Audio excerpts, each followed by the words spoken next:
Monsieur le maire Fortin, comment allez-vous aujourd'hui? Ah, ça va très bien. Je suis très heureux d'être là. Je vous remercie de l'invitation. Vraiment, ça m'a un peu surpris, mais bien content d'être là. Je veux saluer en commençant mais, Madame Comeau, la préfète de la MRC de Charlevoix-Est, Michel Couturier aussi, le maire de la Malbaie, que je salue, l'ensemble des personnes qui sont là, le docteur Dupuis de Charlevoix, que je salue également, et, d'autres, et tout le monde, finalement. Et je vous remercie de certains bons mots, peut-être un peu exagérés, mais quand même, je suis très heureux d'être là. Puis je salue particulièrement les étudiants qui sont avec vous là, dans ce stage-là. Je leur souhaite la bienvenue dans Charlevoix et je les salue vraiment. Puis je salue euh, leur décision là, de s'inscrire à quelque chose de genre. C'est quand même quelque chose d'assez exceptionnel.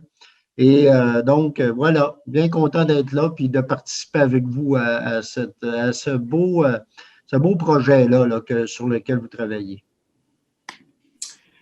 Euh, et Monsieur le maire, j'avais dit que les étudiants se présenteraient. En fait, ce qu'on va faire, je vais juste faire un tour rapide. Ils sont 5. Juste vous nommer et puis dire en fait vos attentes par rapport à l'entrevue. Qu'est-ce qui vous intéresse? Une chose qui vous intéresse d'en apprendre sur ce monsieur-là qui est là, dont on vous a parlé un peu. Donc, je vais commencer avec Cody, comme à l'écran que je vois. Oui, bonjour, je m'appelle Cody, je suis étudiant, je viens de terminer ma deuxième année de médecine. Et désolé, là, je peux pas m'afficher aux couleurs là, du Living Lab. Là, mon ordinateur comprend pas comment ça fonctionne, là, j'ai bien de la misère.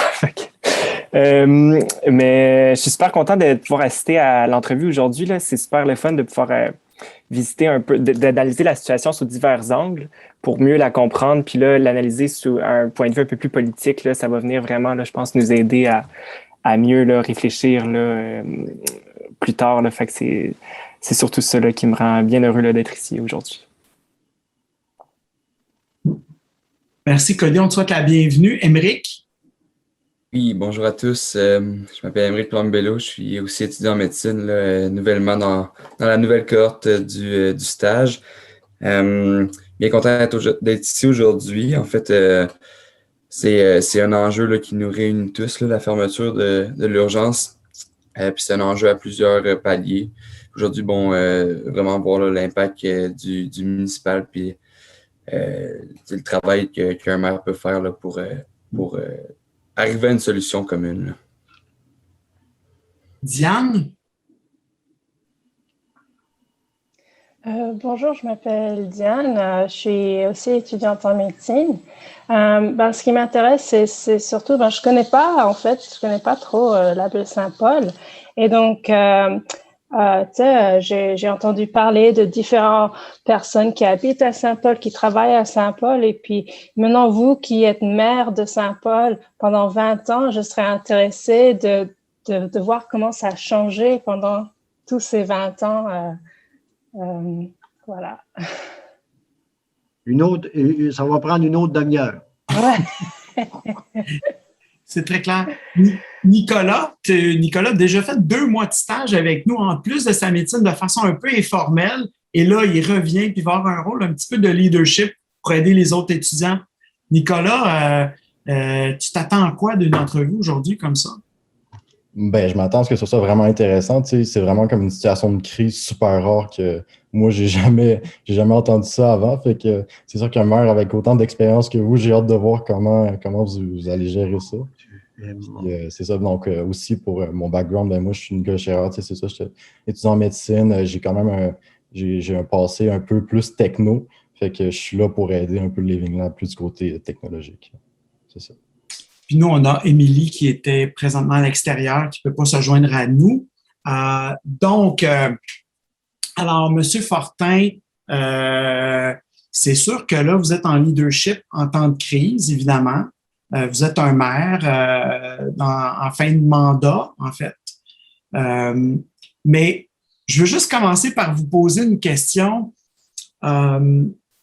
Est-ce que d'abord, là, on est on est dans une phase de transition de la COVID quand même Charlevoix, nous, on s'est impliqués dans la COVID là, avec Dr Dupuis puis plusieurs d'entre vous. Quand même, pour une région, la COVID, ça a eu quand même un impact. Je voudrais savoir pour vous, personnellement, comment vous avez vécu ça jusqu'à maintenant, la pandémie, comme individu? Ah, boy, je l'ai vécu assez difficilement comme individu. Vous savez, moi, comme tous les élus, hein, on travaille socialement. Moi, je me nourris des rencontres que j'ai avec mes confrères, consoeurs, avec ma population, les citoyens, les citoyennes. Et on ne se le cachera pas que le fait d'être confiné là, pendant tout ce temps-là, malgré la technologie maintenant et tout, là, ça a été difficile. Ça, c'est difficile. Pour moi, ça a été difficile parce que, et là, je me suis aperçu combien c'était important le contact pour moi. Moi, je suis connu comme un maire très présent, quelqu'un qui participe à beaucoup d'activités.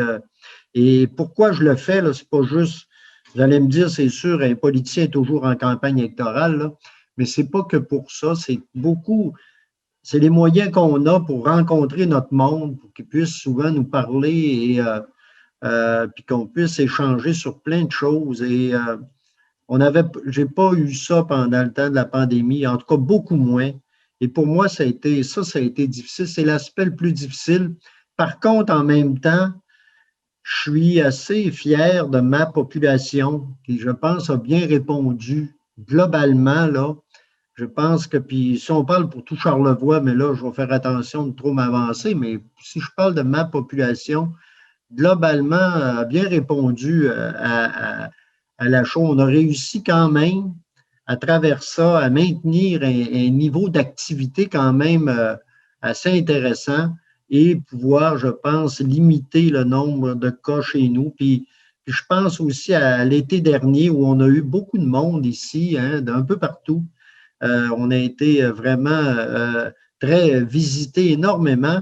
Puis quand on regarde les résultats de ça, quand même, ce que j'ai remarqué, moi, c'est que les gens qui venaient nous visiter, puis on a lancé des messages. Je vois Michel là, qui est là, puis il a lancé un message aussi, je pense, puis que oui, on est prêt, nous, qui viennent déjà, mais nous, on est prêt à les accueillir, mais dans le cadre de la pandémie, puis on est prêt dans le sens où on veut que ça se fasse dans les règles et je pense que les gens aussi qui sont venus nous visiter ont bien répondu globalement. Donc, moi, malgré tout ça, je pense que, puis fort probablement, puis là, je laisse de côté toute la question là, qu'on vit actuellement, puis je pense qu'on n'est pas pour ça, mais globalement, moi, je pense qu'on va en ressortir plus fort de cette chose-là.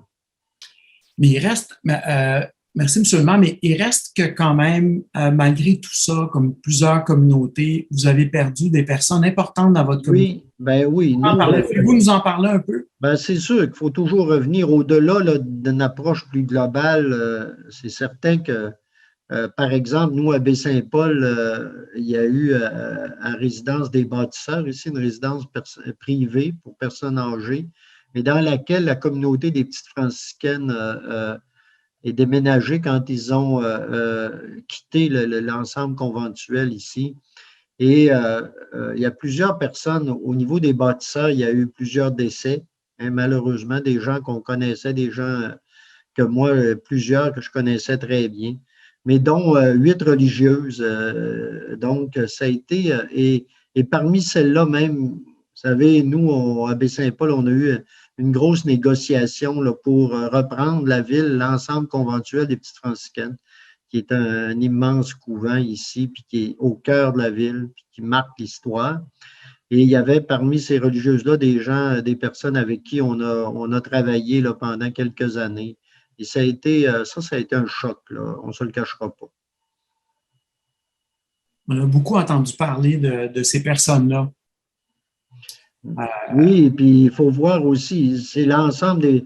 C'est sûr, vous savez, on n'a pas l'impression d'avoir beaucoup de contrôle là-dessus quand ça arrive, puis que tout est isolé, puis que là, une journée après l'autre, il y a une personne qui décède, il y en a une autre, et des gens qu'on connaît, et vous savez, là, on n'a pas l'impression d'avoir beaucoup de possibilités de réagir. Vous savez, nous, souvent au niveau municipal, comme maire, on aime ça avoir le plus possible le contrôle des situations.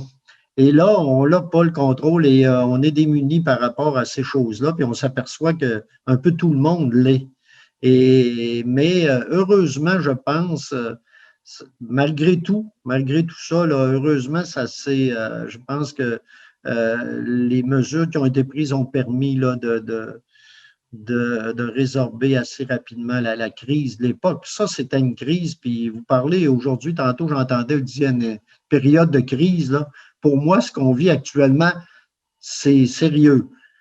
Est-ce que je suis en période de crise? Je n'irai pas jusque-là. Et si je comparais avec ce qui s'est passé à ce moment-là ici à Baie-Saint-Paul, moi, là c'était vraiment une crise. Mais le problème qu'on a eu à ce moment-là, c'est ça, je le répète, c'est de se sentir plus impuissant par rapport à celle-là. Vous savez, la pandémie qu'on vient de vivre, hein, c'était à la fois chaque individu avait une responsabilité. Hein, on l'a encore d'ailleurs, parce qu'on n'est pas complètement sorti de ça, mais chaque individu a une responsabilité là-dedans. Et puis c'est difficile de faire le lien avec le collectif. C'est difficile de voir le lien entre tout ça, mais je pense que c'est des choses à retenir. On va parler de leadership de crise tantôt, mais si on parle un peu de l'histoire, en fait, j'ai parlé les sœurs franciscaines, oui. mais en fait, ils ont joué un rôle important dans l'histoire de l'hôpital des soins de santé dans Baie-Saint-Paul. Ben, c'est sûr. Ici, vous savez, d'ailleurs, ça, c'est assez drôle. Puis je suis assez content qu'on puisse se parler avec le milieu de la santé parce que parfois, on entend hein, de certaines personnes de dire que le politique ne devrait pas trop se mêler de ça, hein, de la question de la santé. Ici, en tout cas, bon, ça, je l'ai entendu plusieurs fois, surtout dans mon cas, parce que peut-être que... mais, vous savez, je ne me suis jamais mêlé des questions plus cliniques ou vraiment des questions... vous savez, de ce qui se passe à l'intérieur d'un hôpital ou quoi que ce soit. Nous, l'idée, c'est de voir à ce que, ça, vous savez, c'est un hôpital dans un village, dans une région, c'est fondamental, c'est au cœur de son développement. Et pour moi, là, ça fait partie, je pense tellement, ça fait partie de la qualité de vie d'une communauté. Puis nous, c'est notre rôle de s'assurer que cette qualité de vie-là, elle soit la plus intéressante possible. Et nous, donc, l'hôpital à Baie-Saint-Paul, il y a un historique tellement fort. Vous savez, effectivement, les petites franciscaines, ça date du curé Fafard. Il y a un curé qui est arrivé. Vous savez, à l'époque, les leaders d'un village, souvent, c'était le curé. Et c'était comme ça. Un développeur, là, c'était un curé. Un curé dynamique, là, ça brassait à la cage hein, dans le temps. Et lui est arrivé à la fin du 19e siècle, début 20e siècle, puis lui, il voulait un diocèse à Baie-Saint-Paul. Hein. Lui, dans ce temps-là, le diocèse, c'était pas n'importe quoi. Là. Mais donc, pour avoir un diocèse, il a fait bâtir une immense église hein, qu'on a ici, là, qui occupe bien de la place. Puis ça prend une communauté religieuse. Fait que là, il est allé chercher une communauté aux États-Unis, 5 religieuses au départ qui sont venues ici pour s'occuper des personnes indigentes et tout. Mais en même temps, lui, son idée, c'était peut-être d'avoir un diocèse. Il a manqué son coup, le diocèse est allé à Chicoutimi, là, mais il y avait sa communauté religieuse. Et cette communauté-là a grandi, puis avait pour mission de s'occuper d'orphelins et de personnes multi-handicapées, de personnes qui naissaient avec des handicaps intellectuels, mais aussi des handicaps physiques. Et de partout, hein, dans l'Est du Canada, surtout et donc, au fil des années, d'ailleurs, même, il faut se le dire, ça a même été controversé. Vous savez, les petites franciscaines et une des communautés aussi hein, qui était impliquée au niveau des enfants du Plessis. Il y a eu, vous savez, ils étaient financés pour s'occuper de ces enfants-là. Écoutez, là, on peut poser jugement comme ça, mais c'était comme ça. Et cette communauté-là a eu beaucoup d'impact ici pendant, écoutez, ça fait 130 ans.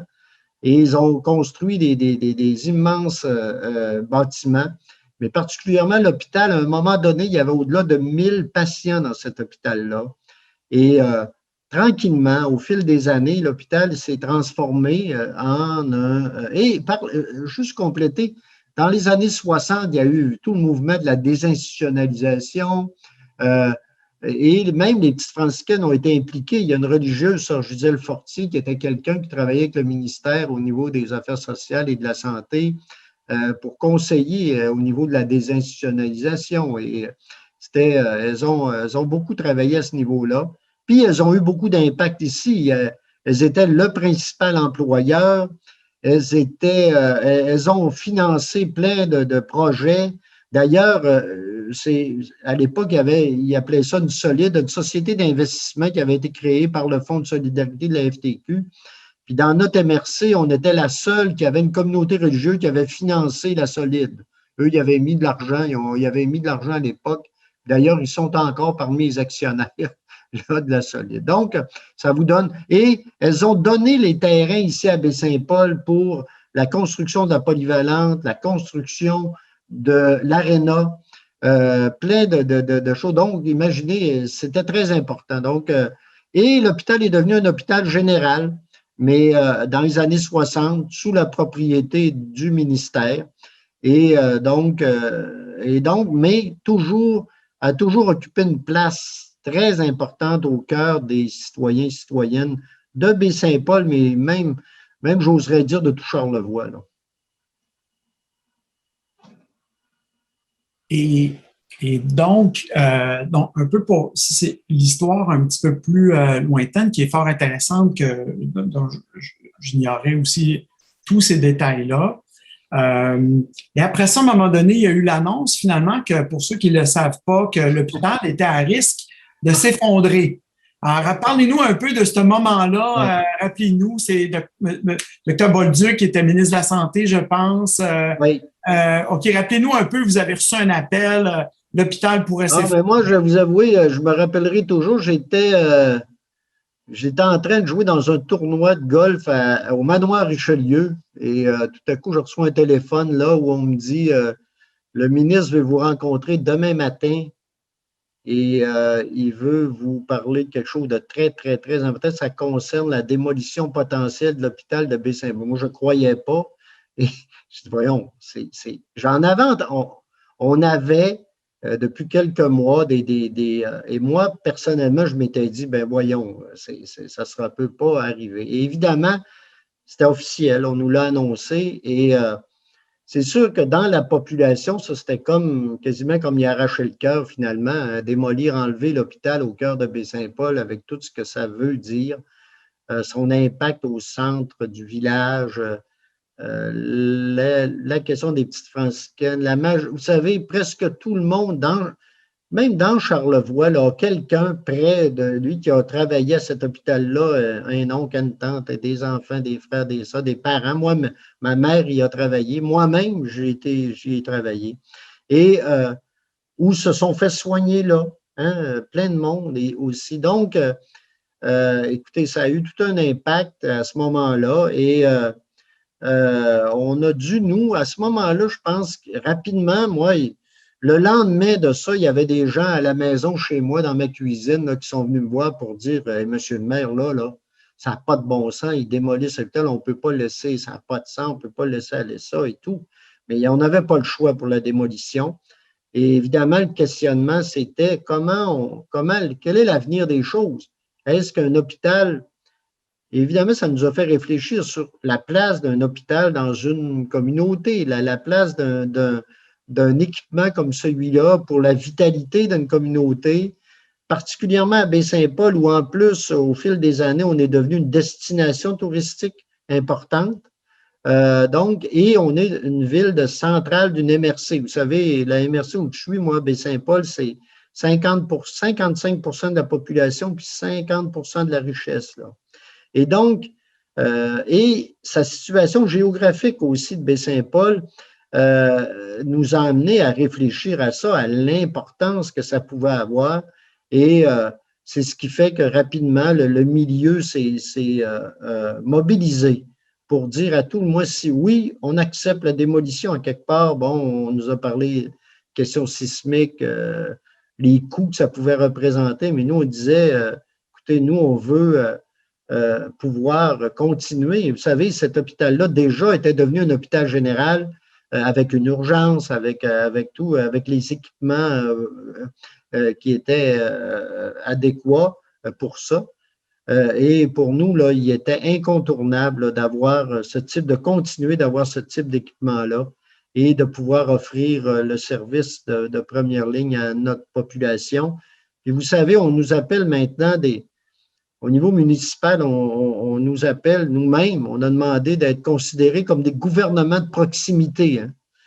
Donc, des organisations qui prennent des décisions, mais en lien avec, avec tout ce qui est service à leur proximité. Puis le municipal, là je fais une parenthèse, mais vous savez, le municipal, là, historiquement, le municipal, il y a 6 niveaux dont ils doivent s'occuper. Ça, le ministère sont bien contents de nous mettre dans ces petites cases-là. Là. Je parle du ministère des Affaires municipales. Là. Et vous savez, c'est le gouvernement provincial qui est le responsable des municipalités, puis notre partenaire. Et il y a 6 lieux hein, historiquement.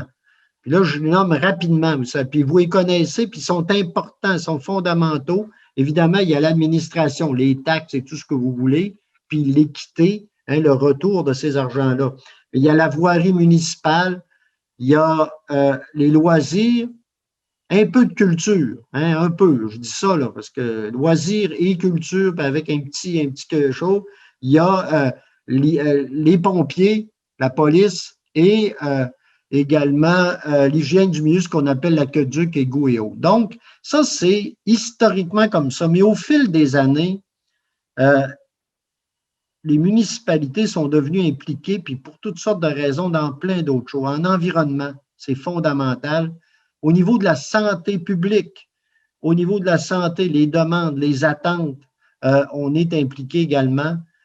Au niveau du développement économique, on l'est de plus en plus. Donc, l'approche est beaucoup plus globale. Fait qu'imaginez, les gens, quand ils ont vu que leur hôpital disparaissait, qui ils sont allés voir en premier? C'est le maire.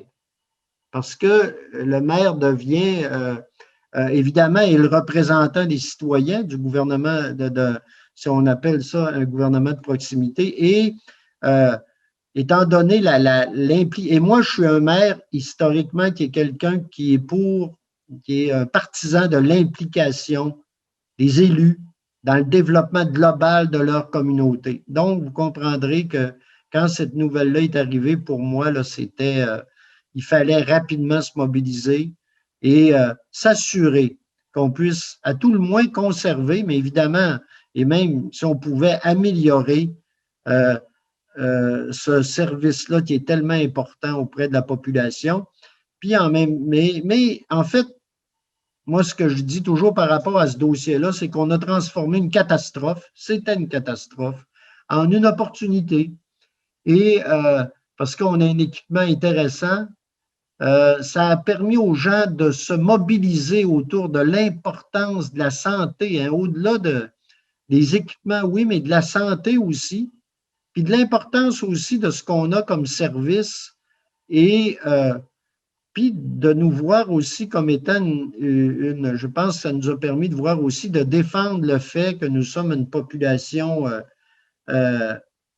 qui est impliquée, dynamique, qui est accueillante aussi, attractive. Et donc, il nous faut, et que les services de santé participent de cette attractivité-là. Je pense qu'on en a pris conscience à travers ça. Évidemment, ça implique toutes sortes d'autres choses. Hein?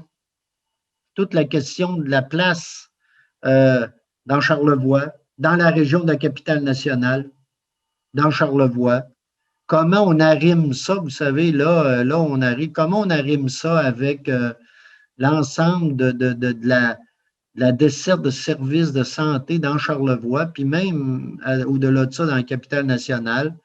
Ça a amené des débats importants, très importants, probablement dans toute ma carrière politique, le débat le plus important sur vous savez, le fait que Charlevoix, historiquement aussi, c'est deux pôles de développement autour de l'Amalbaie et dans Charlevoix-Est, autour de l'Amalbaie dans Charlevoix-Est, puis autour de Baie-Saint-Paul dans l'Ouest. Et finalement, je pense le gouvernement a entendu le message et de dire qu'effectivement, on respecte cette idée-là qu'il y a deux pôles de développement. Puis quand je vous dis développement, c'est pas juste de l'économie, je parle du développement global. Et que je pense qu'on nous a présenté un projet intéressant qui va se compléter bientôt avec un hôpital neuf à la Malbaie. Et évidemment, par contre, on ne se le cachera pas, cette place-là, la santé dans la région de la Capitale-Nationale et dans Charlevoix, ben ça demeure, vous savez, ça va demeurer, je pense, tout le temps une sorte de source de débat, de source moi, je dis souvent, ma vision par rapport à ça, c'est confiance dans la vigilance. Ça va nous obliger à être, et de partout, d'être toujours vigilants pour être sûr qu'on conserve nos services, peu importe le secteur, que je parle du secteur Malbaie ou Baie-Saint-Paul, qu'on conserve, même qu'on va aussi être avec des services aussi comparables à d'autres régions un peu partout, puis pas juste des régions au Québec, au Canada, puis ailleurs dans le monde. Et puis à la fine pointe également, on y a droit. On est dans ces milieux-là, puis on y a droit. Mais ce débat-là, puis moi je dis parfois, on est condamné à se battre, puis pas entre nous, puis à lutter pour ça, et pour préserver et même renforcer ces choses-là. Et à l'intérieur d'un grand ensemble qui n'est pas si évident. Mais je pense, et c'est ce qui fait que toute la question de l'urgence rurale, entre autres, là, la place, comment ces choses-là s'expriment en ruralité, puis comment nous, moi, c'est un de mes grands enjeux, comment nous, on a droit en ruralité à des services de première ligne, de première qualité. Moi, j'en suis convaincu. Bien, ça tombe bien parce que, en fait, la première question, c'est, là, on parle de services d'urgence en particulier, mais on sait que c'est des vases communicants, donc une infirmière qui peut être mutée dans un autre service pour maintenir d'autres, oncologie, d'autres services extrêmement importants. Il y a des pénuries de ressources et tout. Pour vous, le service d'urgence, c'est quand même un service qui peut qui est une sécurité. En fait, c'est comme avoir un poste de pompier, avoir des policiers dans votre région, par exemple. Donc, c'est quelque chose dans lequel on investit beaucoup d'argent au cas où il arrive quelque chose. La différence avec les pompiers et les policiers dans la région rurale, je vous dirais, c'est qu'il arrive quelque chose vraiment souvent. Et aller jusqu'à temps qu'on étudie cet aspect-là, les gens ne savaient pas que finalement, si vous êtes dans une région rurale, vous avez 3 fois plus de chances de mourir si vous avez un accident. Vous avez 25% plus de mortalité si vous faites un accident cérébrovasculaire dans un milieu rural, surtout qu'il n'y a pas de scan, surtout lorsque... Donc, il y a déjà des écarts vraiment importants, transporter des patients, les trouver. C'est déjà une situation vraiment complexe qui, même pour nous, fait beaucoup de défis à transférer ces connaissances-là au niveau décisionnel parce qu'ils n'ont pas nécessairement encore toute cette information-là. On est là-dedans dans le transfert de connaissances par rapport à tout ça. Monsieur le maire, donc vous avez appris que l'urgence, par exemple, il y avait un plan de fermer les portes, tout ça. Comment vous avez appris ça? On vous appelle, on vous implique dans un dossier comme ça, à quel moment, comme maire? Parce que il y a plein de gens, l'Association des médecins d'urgence du Québec est ici, il y a des médecins de d'autres régions, des municipalités. Comment est-ce qu'un maire est impliqué là-dedans? Parce que normalement, tu sais, ça gère dans un hôpital. Comment est-ce que vous apprenez ces choses-là comme maire? Oh boy, là par exemple, là, ça allait bien mon affaire à date, mais c'est correct. Ça. Non, mais on est-tu dans... Non, c'est juste pour comprendre les processus. Non, et c'est d'ailleurs, non, je le dis en boutade, mais c'est d'ailleurs ce que je reproche, moi, à tout ce système-là. Il faut qu'on change certains aspects. Nous, on est souvent on nous annonce souvent ces nouvelles-là un coup que la décision est prise. Et même, écoutez, dans mon cas à moi, là je l'ai lu dans un média local que l'urgence de Baie-Saint-Paul serait fermée cet été. Je l'ai appris par un média. je ne vous cacherai pas là, que je l'ai trouvé un peu cavalière comme annonce. Parce que pour moi, là, on est, écoutez, moi, je représente une population qui est touchée directement par ça. Et bon, on m'a appelé pour s'excuser, pour dire qu'il y avait mon nom, mais je ne sais pas trop, ils l'ont oublié. Je ne sais pas quoi. Peut-être que je suis en fin de mandat, puis ils pensent que c'est que j'étais déjà parti. Là. Mais c'est comme ça que je l'ai su, malheureusement, et ça fait tout, ça, vous savez, puis c'est derrière moi. Là. Bon, c'est correct, je l'ai su là, puis gars, j'en ferai pas. Moi, là, c'est pas ça, c'est réglé, cette chose-là, pour moi. Mais c'est la façon, si vous me le demandez, je suis obligé de vous dire que c'est comme ça que je l'ai su. Par la suite, on nous a rencontrés. D'ailleurs, Michel, Mme Comeau était là également, 2 fois, pour nous expliquer les raisons, pour nous dire comment, qu'est-ce qui se passait. Mais c'est comme ça qu'on l'a su. Et pour moi, là, ces manières de faire là où finalement, souvent les élus locaux dans l'ensemble des décisions, ces grandes décisions-là, on ne veut pas, nous, être consultés sur ce qui va se faire dans l'hôpital, puis sur les... Écoutez, là, on n'est pas des experts, on n'est pas experts dans tout, là, puis ce n'est pas l'objectif. Mais moi, je pense... Puis, on en a des rencontres avec le CIUS, on en a fait des rencontres où on a été... D'ailleurs, en mesure de pandémie, je pense, les préfets ont eu des rencontres avec M. Delamarre là, régulièrement. Moi, j'en ai eu aussi. On a été invité à parler de la situation, entre autres de la situation de la main-d'œuvre, parce que c'est un des aspects importants qu'on vit, qui est réel. Et, mais, vous savez, là, c'est pas très. Il n'y a pas de mécanisme comme tel. Et souvent, on apprend les choses à un moment donné quand tout est à peu près décidé. Puis nous, on aimerait, en tout cas moi personnellement, j'aimerais bien qu'il y ait des mécanismes qui soient... Puis c'est peut-être sur la question de l'organisation. Écoutez, là, le CA du CIUS, là, au CA du CIUS, je pense, là, je ne sais pas, on me corrigera, là, il y a 2 représentants de Charlevoix. Il y en a-t-il au moins 2? Probablement. Je pense, on rapproche pas là, les lieux de décision. On rapproche pas les lieux de décision. Je pense qu'on les éloigne.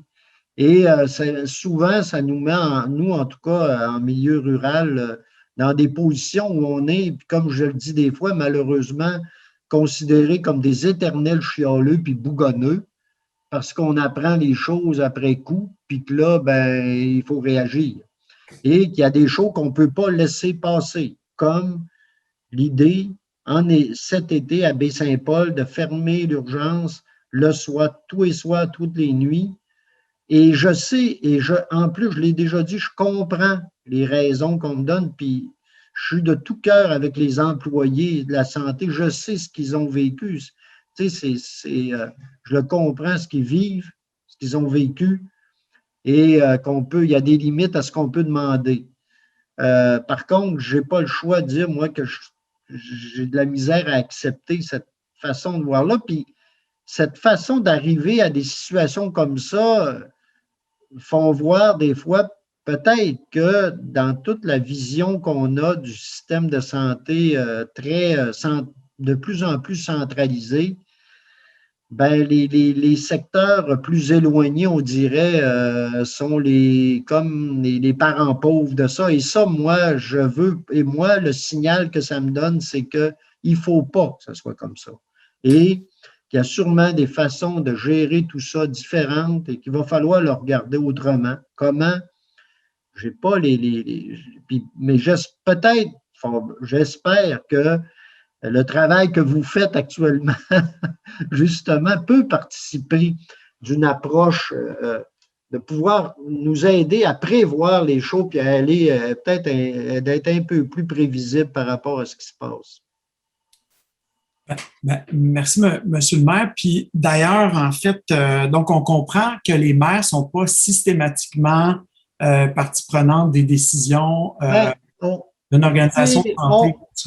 On l'est quand, par exemple, là, je vois encore Michel ici, il a participé à toute la question des discussions pour un nouvel hôpital. Là. Moi, je ne dirais pas, nous, quand on a parlé de nouvel hôpital, puis on a parlé même de la question on a eu des discussions sur les plans cliniques, par exemple. On nous a consultés, puis on a été pas mal impliqués. Mais moi, je pense que dès qu'on sort de ça, dès qu'on va plus loin dans la gestion plus globale, on est moins. Moi, ce que je reproche, c'est d'être souvent mis face au fait accompli. On nous informe, on ne nous consulte pas vraiment et on n'a pas l'impression d'être partie prenante des enjeux, parce qu'il y a des enjeux importants. Là, on en a parlé, on a eu une rencontre et j'espère que, entre guillemets, la crise qu'on vit actuellement, puis d'ailleurs, on a commencé à en avoir des discussions, va nous amener à avoir à discuter véritablement des situations. Puis vous savez, ça va loin. Comme par exemple, on en a parlé, la question du logement, par exemple. Hein. Justement, les infirmières, vous voulez recruter du monde, puis les gens disent, écoute, j'ai pas de place à rester. J'ai pas de logement. Bon, nous, ce qu'on dit, oui, mais documentez-nous la chose. Dites-nous qui cherche un logement. On peut-tu avoir Jenny est là, j'en ai déjà parlé avec elle, elle travaillait avec nous à Ville, puis on peut-tu documenter, voir vous avez besoin de combien de logements et comment nous, comme municipalité, on peut contribuer à ça. Mais c'est pas facile. Mais au-delà de ça aussi, il va falloir aussi au niveau gouvernemental qu'il y ait une volonté de pouvoir nous aider, nous aussi, à pouvoir disponibiliser des logements. Ça ne se fait pas comme ça. Comment on peut y participer? Sauf que là, la crise qu'on vit là va peut-être nous amener, et je l'espère, à vraiment aller concrètement, à attaquer ce problème-là particulièrement. Il y en a d'autres. Vous savez, toute la question de l'intégration des travailleurs étrangers, par exemple, dans notre système de santé, là. Tu sais, on dit, on va faire venir des gens. Moi, je pourrais vous parler d'expériences dont, en tout cas là, je ne veux pas aller trop loin là-dessus, mais je sais qu'il y a des étudiants étrangers qui ont eu de la misère à s'intégrer dans certaines choses. Et donc, on a à travailler ces aspects-là aussi. Comment on le fait? Mais ça, c'est une question de milieu. Hein? C'est pas juste.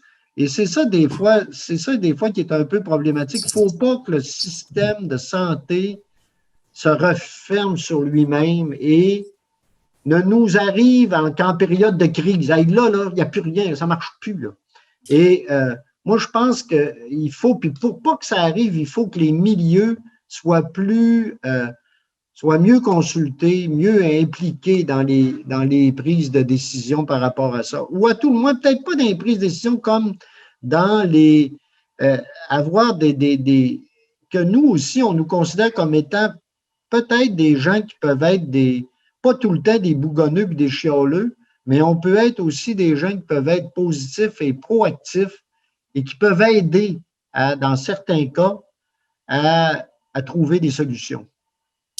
En tout cas, c'est sûr, Monsieur le maire, puis je parle pour les maires, les préfets qui sont ici aujourd'hui. Nous, dans Living Lab, vous êtes toujours là. Vous participez à toutes les activités, vous donnez votre input. On sent vraiment votre engagement aujourd'hui. Nul doute que cette situation-là affecte tout le monde ici. Les maires, vous êtes préoccupés par cette situation-là de pénurie d'infirmières et d'autres professionnels. On parle de 300 corps. Oui, c'est énorme.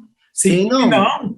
C'est énorme, mais c'est pas quelque chose qui est sorti hier jour au lendemain. Là. Donc, comme vous dites, c'est des affaires qu'on a vues venir, mais là, la pandémie a frappé. Ouais. Ça a frappé partout. Et peut-être qu'on n'a pas nécessairement réagi tout de suite, mais peut-être que les municipalités auraient pu jouer un rôle là-dedans. Et vous pourrez maintenant probablement jouer un rôle.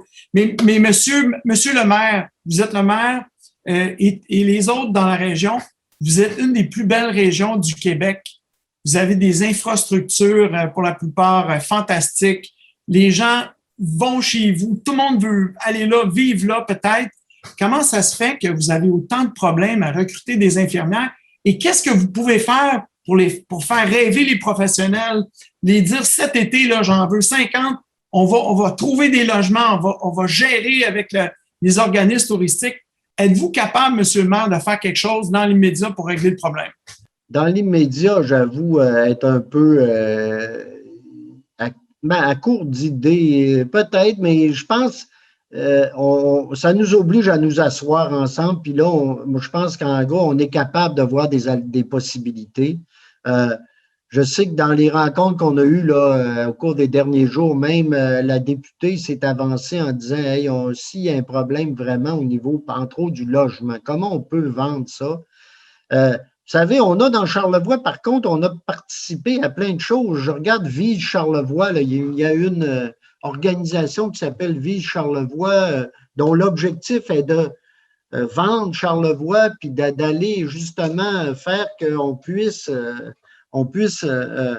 offrir ce que nous sommes, ce que nous pouvons faire, mais vous savez, mais je pense qu'on devrait aller plus loin, puis on devrait aller plus loin dans la concertation entre nous, imaginer des moyens d'attirer des gens ici. Mais on n'est pas en dehors. Moi, je dis souvent, vous savez, il faut faire attention aussi de se voir, de s'isoler, hein, de penser que ce qu'on vit, il n'y a que nous qui le vivons. Puis, vous savez, on est en concurrence aussi. Hein. L'idée de la concurrence entre régions, entre villes, est importante. Et, excusez-moi, et on a à se démarquer par rapport à ça.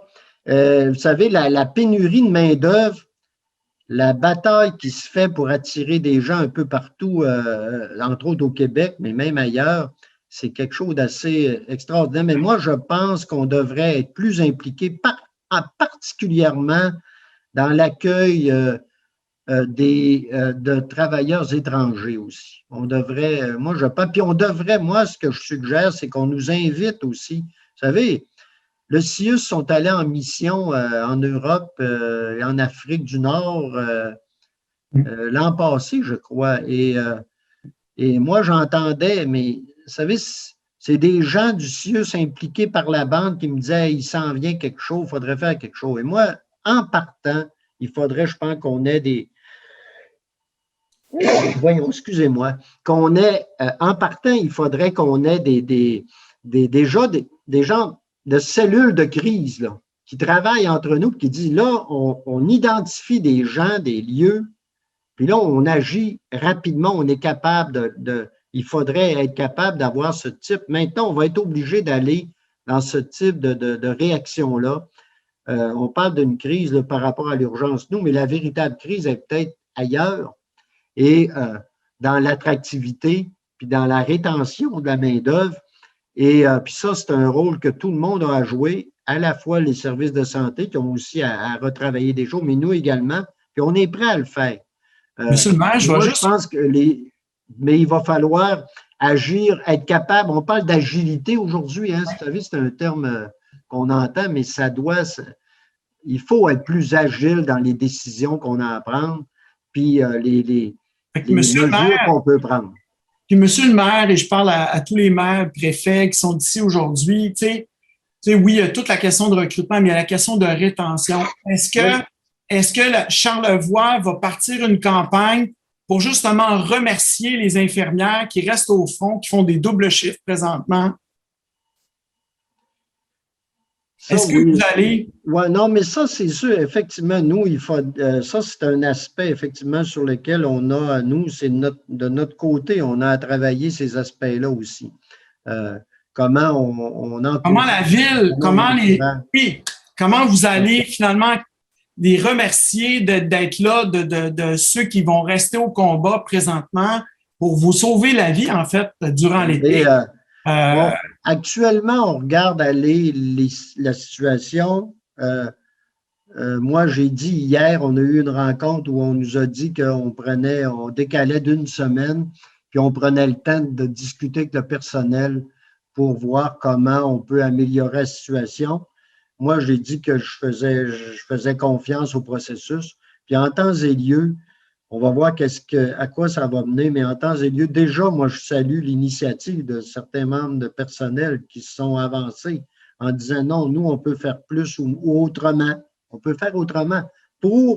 Et là, l'idée, c'est pas de prendre ailleurs pour en amener chez nous, pour faire qu'on donne l'ensemble, qu'on puisse donner l'ensemble des services qu'on veut donner, à la fois à la Malbaie et à Baie-Saint-Paul. Et moi, je salue ça, puis on va le faire, c'est bien évident. On va voir comment tout ça va venir, puis c'est bien évident qu'on va saluer ces gens-là là, qui sont prêts à aller, parce qu'actuellement, c'est ce qu'on entend, qui seraient prêts à aller plus loin là, pour dénouer, là, pour améliorer la situation. Donc, Monsieur le maire, moi, je vais terminer ma question avec, présentement, donc, vous terminez votre carrière de maire après 20 ans. Vous en avez vu beaucoup de situations, vous avez relevé beaucoup de combats. Vous terminez avec un hôpital flambant neuf qui pourrait être en rupture de service cet été. Un afflux massif de touristes. Il ne reste pas une place dans Charlevoix présentement. Il y a des enfants qui vont se déplacer. On commence à travailler sur des plans B, des situations pour tout faire ça. Est-ce que vous êtes inquiet vous-même? Oui, ça c'est clair. Mais écoutez, moi, je l'ai dit, là, et moi, comme j'ai dit, la question de la main-d'œuvre, par exemple, si on donne la question de la main-d'œuvre, elle va être là encore à l'automne, là. Et c'est pas parti pour se résorber rapidement. Donc, ça nous oblige à être inquiets. L'autre question, c'est qu'on nous dit, Baie-Saint-Paul, de par sa situation géographique, entre la Malbaie et, par exemple, Sainte-Anne-de-Beaupré, bon, nous, ça nous oblige à prendre certaines positions. Ça, je ne vous cacherez pas que cette analyse-là également m'inquiète. Et donc, pour moi, moi, je l'ai déjà dit, je suis très heureux qu'on ait ces services-là, des hôpitaux neufs. Bientôt à Malbaie, nous, à Baie-Saint-Paul, on en a un, puis pour Charlevoix, c'est extraordinaire. Mais on veut avoir des hôpitaux, par exemple, qui sont efficients, efficaces et qui rendent l'ensemble des services. Et moi, là, c'est pas qu'une bâtisse, là. C'est très symbolique. C'est pas qu'une bâtisse, c'est des gens, c'est des personnes qui y travaillent, des expertises à la fine pointe, puis l'ensemble des services pour un secteur. Et ça, c'est clair que pour moi, c'est sûr qu'une décision comme celle qui est annoncée là, pour moi, m'inquiète. M'inquiète, mais en même temps, moi, je suis assez confiant je demeure confiant sur les capacités. Je pense qu'il ne faut pas lâcher. Et je demeure confiant sur la résilience des employés aussi, hein, sur la capacité de tout ce monde-là, mais aussi de nos populations qui vont être capables, je pense, de faire valoir. Hein, tous ensemble. Puis de travailler ensemble là-dessus. Moi, je suis confiant de ça qu'on va y arriver. Juste, je vois une main levée, Dr. Lorrain. Dr. Lorrain, ce que je fais d'habitude, c'est on fait le tour des étudiants. Puis là, je vais vous demander, Monsieur le maire, de faire quelque chose qui est vraiment difficile pour quelqu'un comme vous qui est très articulé, qui peut nuancer sa pensée. On fait ce qu'on appelle des rapid fire. Fait qu'on vous pose une question, bang, 2-3 phrases pour essayer d'y répondre. Okay. Alors, les étudiants vont faire des questions rapid fire. Émeric, c'est quoi ta question que tu veux qu'ils répondent rapidement? Oui, ben merci tout d'abord pour la première heure, Monsieur le maire. Puis là, bon, on est face à la problématique. Qu'est-ce que, en 3 phrases, c'est quoi qui vous vient rapidement à l'esprit que la mairie pourrait faire en partenariat, exemple, avec nous, au Living Lab, en partenariat avec toute l'aide on est 24 aujourd'hui, puis donc je vous laisse y aller. Concrètement, 2-3 affaires rapidement. Rapidement, ce que la mairie peut faire, moi, c'est vous écouter. Première affaire, vous écoutez dans si vous travaillez là-dessus, vous écoutez, vous appuyez aussi dans vos démarches auprès des différentes instances dans ce que vous allez présenter. Et également, c'est ça, vous écoutez puis vous appuyez dans les démarches si vous les faites auprès des différentes instances pour qu'il y ait des résultats. Merci. Diane? Oui, merci. Donc, vous avez parlé qu'il y a déjà eu une crise vis-à-vis l'hôpital dans le passé et que ça allait être démoli et tout ça. Et puis, vous avez mentionné que les citoyens ont beaucoup travaillé pour essayer de sauver l'hôpital. Et donc, je voulais savoir, comme pour apprendre de ce que vous avez fait avant, qu'est-ce que vous avez fait pour que les citoyens s'activent et puis aident à sauver l'hôpital? Mais d'abord, c'était pas difficile, c'était plus l'inverse. C'est eux qui me poussaient. Dans ce cas-là, c'était tellement important l'hôpital, c'est que c'était pas difficile. Je pense que ce qui était le plus important, par contre, c'était de faire que ça n'aille pas dans tous les sens.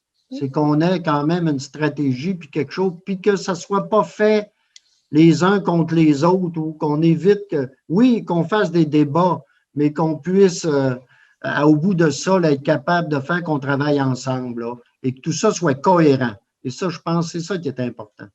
Et peut-être qu'aussi que les citoyens dans les différentes communautés pourraient aussi présentement se mobiliser. Il y a tant de créativité dans votre communauté, c'est pas possible quand même la créativité. Il y a des ressources pour trouver tout le monde des solutions aux problèmes auxquels vous faites face. Bonne question, Diane. Est-ce que Nicolas? Oui, ma question, c'est, on fait beaucoup de choses technologiques au Living Lab. Donc, par exemple, avec React, on fait beaucoup de télémédecine. Puis ma question, c'est, êtes-vous ouvert à des nouveaux projets qu'on pourrait peut-être essayer avec l'hôpital pour essayer de remplacer ce manque d'infirmières-là? Oui. C'est vite là-dessus, là, je vais dire rapidement, oui. Moi, je le disais aussi, je pense, vous savez, là, on veut maintenir, puis je l'ai dit l'autre jour d'ailleurs, peut-être qu'il faut repenser certaines choses. Vous savez, on le dit souvent, hein, quand tu réagis toujours de la même façon aux mêmes problématiques, tu as les mêmes résultats. Hein. Fait que là, l'idée, c'est de dire, soyons ouverts à des nouvelles possibilités. Et là-dessus, là, regarde, s'il y en a un qui essaie de l'être, en tout cas, le mieux possible, c'est bien ça. Donc, c'est oui, tout de suite. Il pourrait y avoir une partie d'urgence qui serait virtuelle, en fait, pour des cas un peu mineurs. L'important, c'est le résultat, c'est le service à notre population puis à ceux qui viennent nous voir. C'est ça qui est important. Puis de s'assurer que ce service-là soit le plus adéquat possible. C'est ça qu'on veut. Je pense que c'est ça le résultat, ce qu'on attend tout le monde. Bonne question. Cody, dernière question de nos étudiants. Peut-être qu'on peut ouvrir une question aussi à Gaël, qui est étudiant externe aussi. Mais Cody? Oui, tout d'abord, là, encore une fois, merci beaucoup là, pour tout ce que vous avez dit là, depuis tout à l'heure. Là, je m'étais noté plusieurs questions, puis pour être bien honnête, là, il y en a plusieurs qui ont été déjà répondues. On a discuté un peu là, de l'histoire de l'hôpital de Baie-Saint-Paul. Puis j'en comprends là, qu'il n'y a pas toujours eu de problème là, au niveau de la rétention du personnel infirmier. Puis je me demandais, là, vous, en tant que maire, est-ce que vous auriez remarqué au fil du temps des changements plus au niveau de la ville de Baie-Saint-Paul qui expliqueraient un peu là, cette difficulté de rétention du personnel? Tu sais, tantôt, on a parlé un peu de la pénurie de logement, mais est-ce qu'il y aurait eu des changements qui expliqueraient un peu ça ou qui justifieraient là, les problématiques rencontrées? C'est quand même une grosse question. Non, c'est pas facile si on pouvait y répondre, mais bon, il y a toute une question globale. Là. La question de la main-d'œuvre, c'est une question, puis la question de la rétention, c'est une question, je pense, du système de santé comme tel. Il ne faut pas oublier, il y a quand même des choses inhérentes au système qui font que c'est comme ça. Puis là, je n'embarquerai pas là-dedans, c'est long. Il y a plein de choses qu'on pourrait dire, mais il y a des choses inhérentes. Par contre, par rapport à Baie-Saint-Paul, écoutez, ce que je pourrais dire, vous savez, des fois, on est un peu dans des contradictions où on est attractif, il y a une nouvelle population qui est là, mais en même temps, on vit les réalités des régions rurales comme n'importe laquelle. On a un vieillissement de population, puis c'est pas toujours si évident là, le mouvement, hein, il y a une culture. Il y a une culture de l'urbanisation contre laquelle on a à lutter là, de toute façon tout le temps. Puis on vit aussi les mêmes, là je vais terminer parce qu'il faut que j'aille vite, là. On vit aussi les mêmes réalités que d'autres régions, puis même des villes. Toute la question de la difficulté du logement comme tel, de l'accès à la propriété, du logement comme tel, de pouvoir le faire. Même en région, là, nous, on le vit, cette réalité-là, qui n'est pas toujours évidente. Gaël, peut-être, qui ne fait pas partie de notre living, mais il fait partie de nos amis en santé publique. Gaël, tu es un externe aussi, au même niveau que les autres, ou un étudiant, en fait, externe. Est-ce que tu as une question pour M. le maire? Oui, moi aussi, je peux commencer en vous remerciant là, pour la première heure. C'est vraiment très intéressant. Oui, fait qu'une question. Je me demandais si jamais les services de santé augmentent dans les villes qui vous environnent, comme par exemple la Malbaie ou Sainte-Anne-de-Beaupré. Pour vous, vous le voyez comment? Est-ce que ça fait comme une menace que vos services vont être déplacés ou alors est-ce que vous êtes content que ça se rapproche de vous? Écoutez, tant mieux, mais moi par contre, là, moi, c'est toujours la question de la complémentarité, puis la question de, vous savez, c'est ça, c'est de la complémentarité, puis de s'assurer que on est en l'équité également entre les endroits. Autrement, s'il y a quelque chose de nouveau puis d'intéressant qui se passe dans un hôpital, on ne commencera pas là, mais on veut aussi que Baie-Saint-Paul aussi soit considéré dans d'autres types d'autres types par exemple, de nouveaux modèles, qu'on soit considéré à l'intérieur de ça. Et ça, c'est un objectif qu'on a, nous aussi. Mais moi, c'est toujours la question de l'équité et de la complémentarité. Au-delà de ça, tant mieux, là, si on réussit à travers ça à avoir des nouveaux mécanismes, des nouveaux services mieux organisés et tout, ça sera tant mieux pour tout le monde. Merci Gaël. Là, je vais ouvrir ça au public. En fait, Jenny, si tu veux surveiller un peu les questions on avait Alexandre Lorrain, t'avais-tu levé ta main au départ? Docteur Lorrain? Docteur Lorrain, je pense qu'il a peut-être dû quitter là, selon son petit message. Là. OK. Sur le chat, OK. OK. Parfait. OK. Bon. Est-ce qu'on a des questions du public pour la mère? Je vais m'en permettre une, si vous le permettez. Oui, Jean-François. Est-ce que tu veux te présenter un petit peu plus pour ceux qui n'étaient pas là quand tu es arrivé, Jean-François? Pas de problème. En fait, moi, je suis médecin au Bas-Saint-Laurent, dans la région de la Métis, donc à Montjoly, qui est à peu près à 20 minutes de Rimouski, vers l'est, vers la Gaspésie.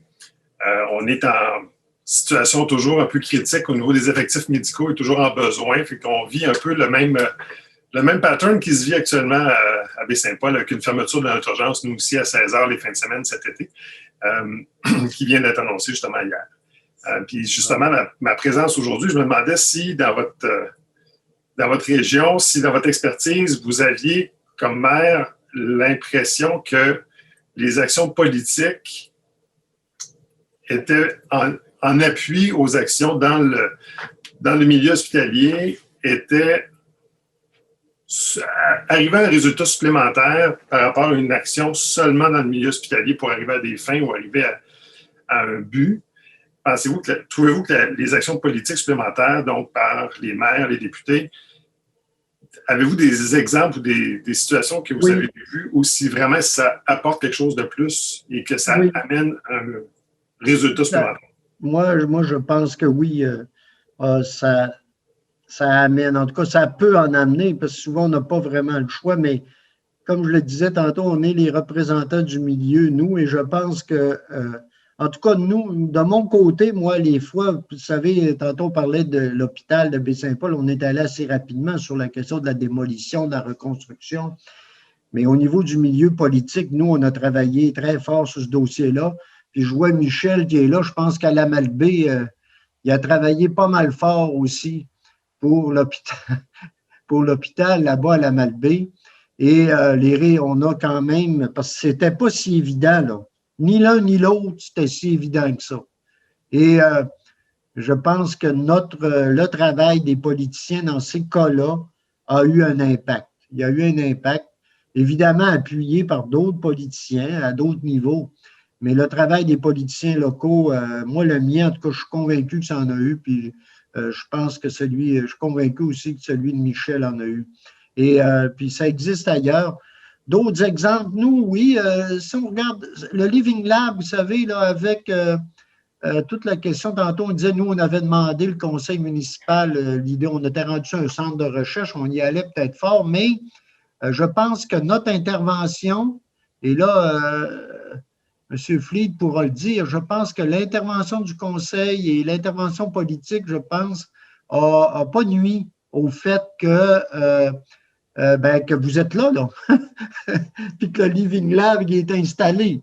Et cette intervention politique-là, en tout cas, moi je suis convaincu qu'elle a aidé à le faire. Donc, moi, je dis au milieu de la santé, ne vous gênez pas, faites-le valoir à vos politiciens, informez vos politiciens, parce que c'est eux qui représentent le milieu. Puis dans l'ensemble, là, je pense qu'ils font tous les efforts pour le représenter de la meilleure façon possible.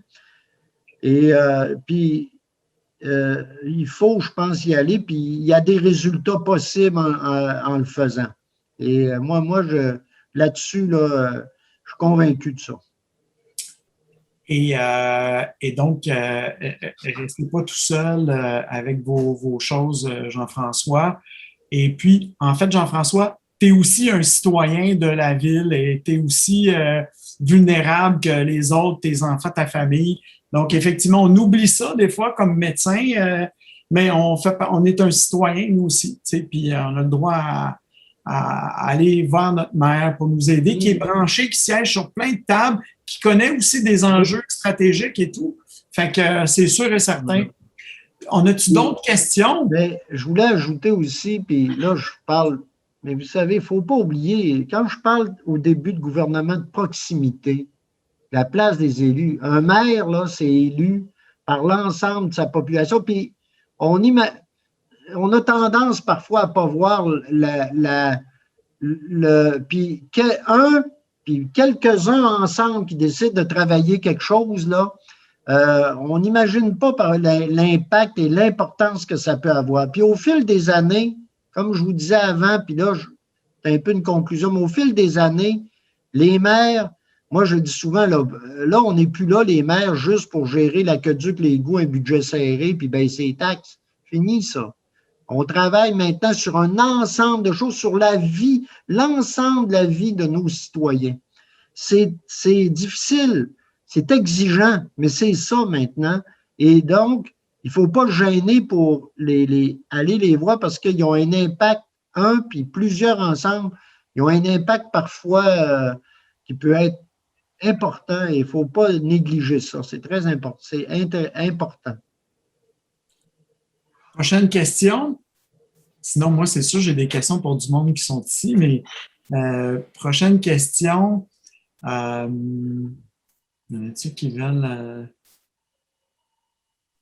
Monsieur Fortin, Jean-Paul Fortin. Jean-Paul! Salut. Je voudrais d'abord remercier le maire, M. Fortin. C'est tellement... Moi, j'ai bu et j'ai absorbé tout ce dont vous parlez parce que je suis un très grand fan de l'importance de la proximité, du terrain, de la communauté. C'est là que beaucoup de choses se passent. Et je suis aussi très, très conscient que ce qui va se passer chez vous ne sera pas la même chose que ce qui va se passer à Montréal. En clair, il y a des différences, il y a des particularités et il faut gérer les choses en tenant compte de ces réalités-là. Donc, de ce côté-là, là, je voulais dire que ce que vous prônez est essentiel. Il faut que la santé se réveille pour s'assurer d'être capable de se brancher sur vous autres, sur les communautés. Et je pense que la pandémie aurait pu aider à reconnaître que tu peux pas tout gérer puis tout régler à partir du central uniquement en téléguidant des réponses à droite par à gauche. Puis je suis encore un peu sur le choc du fait que vous saviez pas qu'on fermait les urgences en fin de semaine. Là. J'ai malaise avec ça. Je l'ai su finalement. Mais... Dans le journal? Ben oui, mais tu sais... C'est à radio locale, mais c'est correct. Mais mon préfet le savait, par exemple. Là. Les préfets étaient mis au courant. Là. Mais je pense que ce que ça veut dire en même temps, c'est qu'il faut apprendre collectivement, puis que la santé doit apprendre aussi, que les municipalités sont des agents extraordinairement importants de la santé.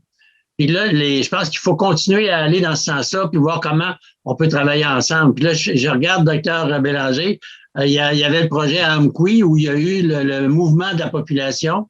Donc, il y a eu un mouvement à un moment donné, là, une fin de semaine là, sur les concernant c'était l'hôpital à ce moment-là aussi qui était là. Mais en tout cas, moi, personnellement, là, je suis juste pour vous dire que il faut foncer là-dedans. Puis avec Richard en tête du lab, je pense qu'on a des chances d'aller. Puis déjà, on est parti dans la bonne direction de ce côté-là. Merci Jean-Paul. En fait, Jean-Paul Fortin, pour ceux qui ne savent pas, c'est un professeur à l'Université à Laval, chercheur en santé publique. C'est des collègues de Dr Dontigny et Dr Girard. Et c'est un grand spécialiste de comment implanter l'innovation dans les régions. Il est co-chercheur avec nous dans nos projets depuis les 10 dernières années. Donc, on est bien chanceux de l'avoir, donc qui croit beaucoup. Moi, s'il y a quelqu'un qui m'a inculqué l'importance d'aller sur le terrain puis de voir, c'est vraiment Jean-Paul. Donc, si on est ici, beaucoup Jean-Paul. Puis Jean Ouellette, d'ailleurs, qui s'occupe de tout l'enseignement en région rurale à la Faculté de médecine de l'Université Laval est là. Jean, toi, tu vois ça arriver, là, une urgence comme ça qui peut fermer. En même temps, tu vois des jeunes, tu vois le Living Lab. C'est quand même une crise pour nous, je vous cache pas. Je veux dire, la pandémie, je me suis embarqué là-dedans beaucoup parce que, tu sais, la santé publique voulait aussi qu'on les aide à réfléchir. Jean-Luc Dupuis voulait être sur le terrain. Les étudiants ont dit qu'il faudrait s'attaquer à la pandémie. Mais j'avoue que moi, mon domaine de recherche, c'est l'accès aux soins dans les urgences rurales. Je suis présent dans Charlevoix, on a un Living Lab. Moi aussi, je l'ai appris dans les journaux. C'est sûr que je l'ai fait savoir, là, poliment, mais j'ai dit, écoute, moi, je ne suis pas fâché contre vous, c'est juste que je ne fais pas partie de vos tables de décision, je le sais. Ils ont dit, non, écoute, il n'y a pas de problème, puis on s'excuse, puis c'est pas grave, c'est normal, on a oublié tout ça, on est en crise, mais c'est sûr qu'on va tous travailler ensemble, puis je pense que si j'entends quelque chose d'en haut, c'est que les gens sont ouverts à travailler ensemble. Si je l'entends. Merci beaucoup, Jean-Paul. Jean Ouellette, toi, là, tu vois ça passer, là, faculté de médecine, tout ça. Qu'est-ce que tu penses de ça? Parce que toi, tu es en contact avec toutes les régions rurales, finalement, du RIUS de l'Université Laval. Merci, Richard, d'organiser ces discussions-là. Je pense que c'est extrêmement important. Puis merci beaucoup à M. le maire Fortin là, de préciser, de nous rappeler toute cette dynamique-là qui se vit dans les municipalités et le rôle qui se transforme heureusement des maires et qui deviennent des partenaires dans tous les processus de décision. Puis on voit qui arrive des fois, malheureusement, quand on est en retard souvent de 4-5 ans face à des situations. Ce qui arrive cet été, c'est parce qu'on est un peu en retard. Hein. J'avais déjà entendu parler, puis là, je donne l'exemple de Charlevoix. À un moment donné, je pense que le nombre d'inscriptions en technique infirmière au cégep de Charlevoix n'était pas élevé. Mais même 0, je pense, cette année. Il n'y a pas de cohorte. C'est ça. Et tu sais, quand on entend ça, moi qui travaille avec un peu tout le monde en région. J'ai vu Dr Bélanger, ça me fait plaisir de le saluer à Montgelé, avec qui j'ai eu des rencontres aussi intéressantes. Tu sais, on est en retard souvent. Hein. Quand ça arrive, on dit, bon, ben là, on a des cohortes de formation qui est en retard. Puis, là, on vit des crises. Il va falloir apprendre, essayer de devancer. Heureusement, dans l'établissement où je travaille, il y a un mouvement de sensibilisation, de responsabilité sociale envers nos milieux en région. Je l'ai assez dit, c'est connu. Hein, il y a à peu près 20% de la population qui vit dans les milieux ruraux. Il y a à peu près 9 à 10% des médecins qui y pratiquent. On pourrait imaginer pour les autres professionnels. Fait que, notre faculté de travail, derrière moi, il y a des images du pavillon à Rimouski qu'on est en train d'ouvrir pour l'année prochaine et à Lévis pour préparer des médecins à une pratique un peu plus en milieu rural. Mais ça va en prendre avant que ça arrive, ces cohortes d'étudiants-là. On est dans 5-6 ans. On voit qu'on a toujours un peu de retard. Il va falloir apprendre à identifier assez tôt les dangers, les risques, un peu comme tu as fait, Richard, avec le Living Lab pour la pandémie. Tu as dit, ça se pourrait que ça aille très mal dans les régions avec la pandémie. Faisons attention. Hein? Faisons attention, parce que si ça dérape, ça ne sera pas drôle. Ça va prendre des gens comme ça, des maires, des gens qui innovent pour identifier les risques, puis mettre l'action pour pas se faire prendre trop souvent, parce que c'est plate là, pour la population de Charlevoix. Là. Moi, je viens des milieux ruraux, là, puis j'en ai eu des milieux fermés, puis c'est jamais le fun pour les milieux. C'est de l'anxiété, c'est de l'inquiétude. Qu'est-ce qui va arriver? Puis ça va être quoi l'avenir? Un mouvement comme il se passe après-midi, mais c'est encourageant. C'est des gens qui de plus en plus sensibilisés à dire faut voir les dangers arriver, puis commencer à mettre en place des solutions, comme il se fait maintenant. Ça, c'est un mouvement plate qui arrive pour Charlevoix cet été, mais c'est en même temps un avenir de solutions, je pense. Et on peut compter sur la collaboration en tout cas de notre faculté pour travailler avec Charlevoix. Et d'ailleurs, les gens de Charlevoix nous aident à la formation de nos étudiants. Il y a des étudiants en médecine qui vont à la Malbaie, qui vont à Baie-Saint-Paul. J'espère que ça en convainc quelques-uns d'avoir des carrières dans votre milieu, Monsieur le maire. Merci. J'ai peut-être Jean-Luc. Jean-Luc, tu avais levé ta main aussi. Puis après ça, j'aimerais ça peut-être poser une question à Mylène Breton, qui est une chercheure, qui est une grande chercheure du Canada en organisation des soins de santé. C'est comme tu veux, Mylène. Mais Jean-Luc est médecin, donc dans la région rurale, il a fait des films. Donc, la semaine prochaine, on organise quelque chose. Il va nous montrer un film sur la région de Charlevoix. Jean-Luc va avoir un rôle de mentorat pour vous, global, pour vraiment vous parler un peu plus de la médecine en région, peut-être même vous amener sur le terrain pour voir cette belle région-là. Même si Jean-Luc, la Malbaie, nous, on travaille ensemble dans la pandémie et tout ça. Donc, le but, justement, c'est de rapprocher les deux régions. Donc, Jean-Luc? T'es muté, Jean-Luc.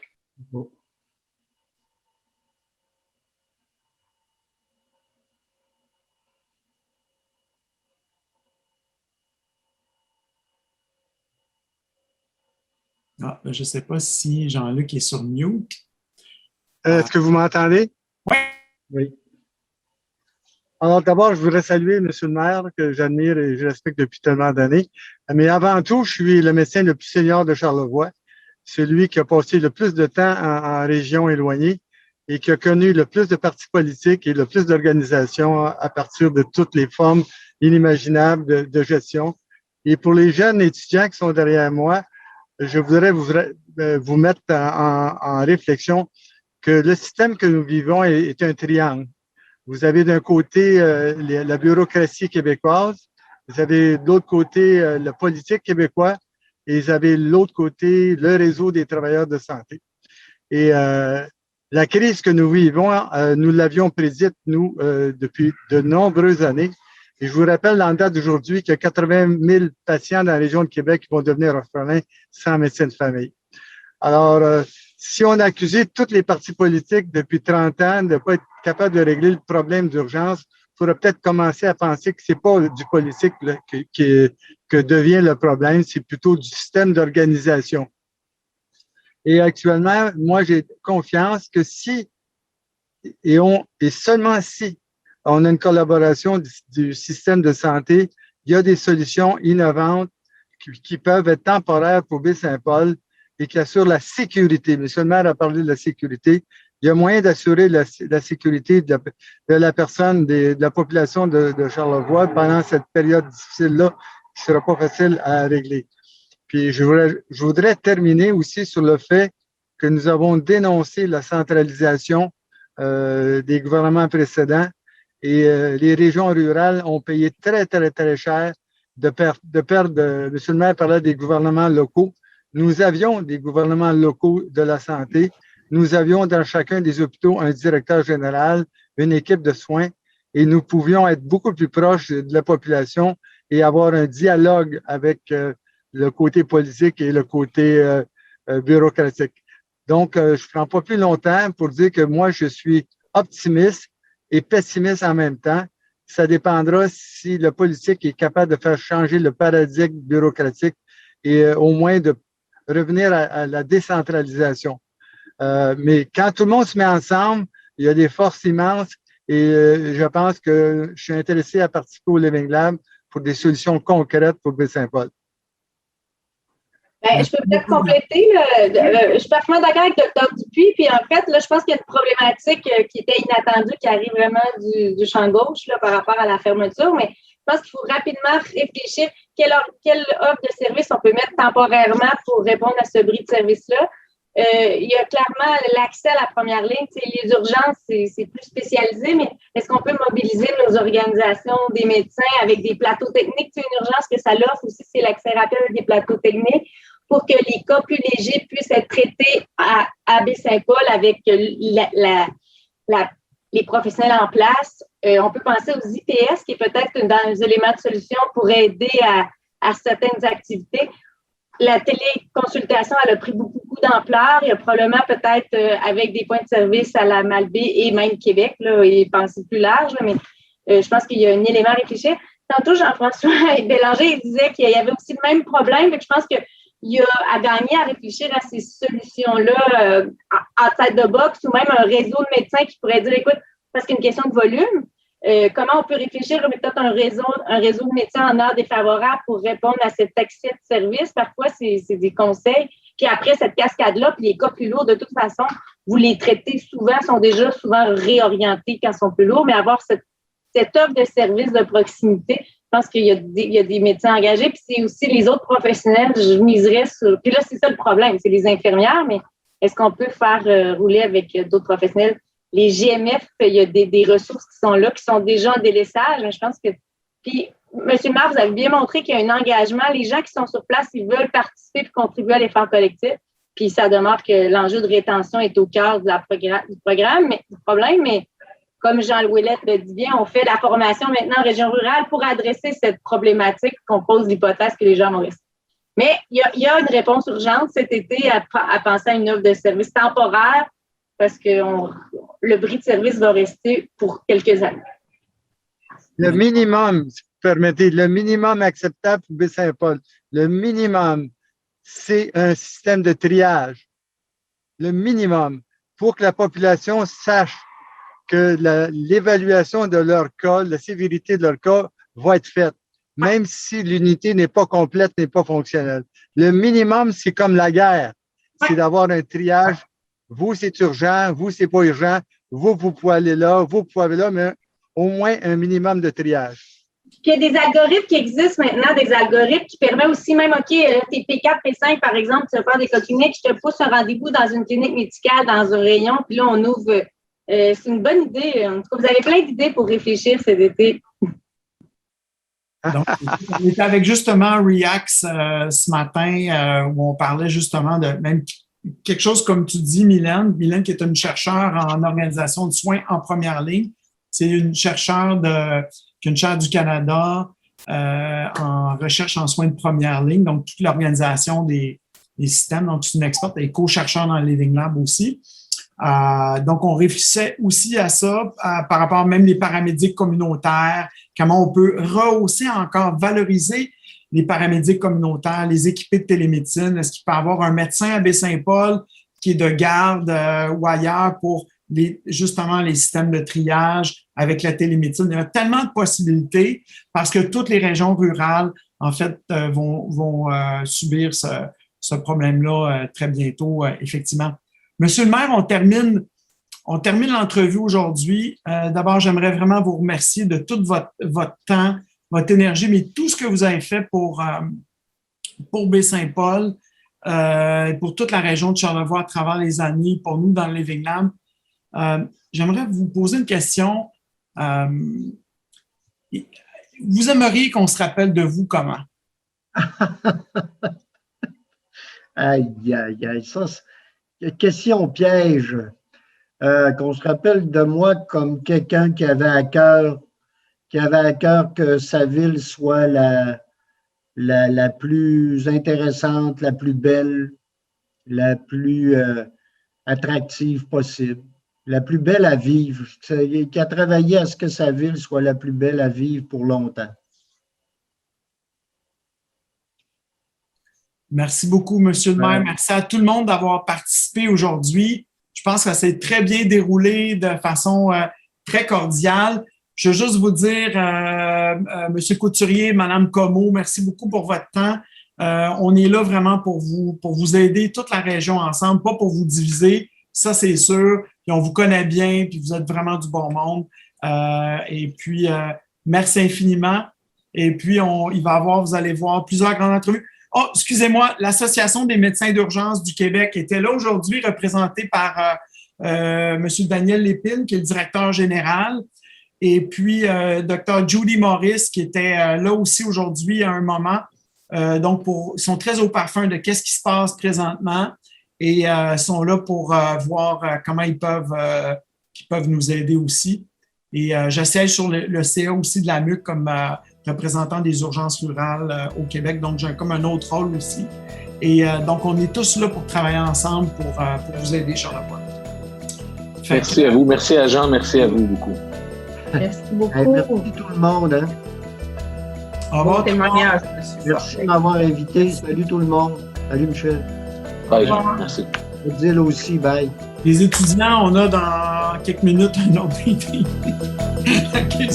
Salut tout le monde. Merci tout le monde. Salut bien.